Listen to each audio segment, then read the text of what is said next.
আসসালামু আলাইকুম। এটা হচ্ছে দাখিল দশম শ্রেণীর ইংরেজি দ্বিতীয় পত্র আলফাতা গাইডের। মনে রাখবা, তোমার এতদিন পড়াশোনা খুব খারাপ অবস্থা ছিল, তুমি আজকে থেকে পড়াশোনা শুরু করলা এবং আজকে তুমি অনেকক্ষণ টেবিলে বসে থাকলা এবং তুমি চিন্তা করলা 2 থেকে 3 দিনের মধ্যেই তোমার পড়ার গতি এত হবে যে তুমি মুক্তি বেগ লাভ করবা এবং চলতেই থাকবা। এরকম তুমি যদি চিন্তা করো বাবা, তাহলে খুব তাড়াতাড়ি তোমার শেষ বেগ একদম শূন্য হবে। কিন্তু তুমি যদি অল্প অল্প অল্প অল্প বেগ নিয়ে তুমি যেতে থাকো, আস্তে আস্তে অ্যাসিলেশন করতে থাকো, আস্তে আস্তে তোমার যদি গতি বাড়তে থাকে, একটা সময় তোমার গতি এমন হবে যে তুমি মুক্তি বেগ নিয়ে পড়াশোনাটাকে চালা যেতে পারো।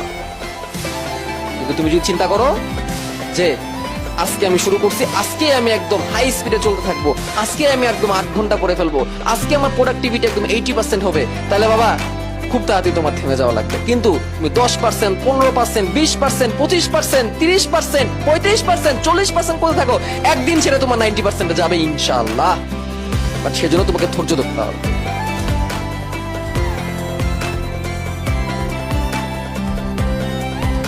বুঝতে পেরেছো কি বলছি? মনে রাখবা, একটা ডিম ফুটে বাচ্চা বের হওয়ার জন্য মিনিমাম 21 দিন সময় লাগে।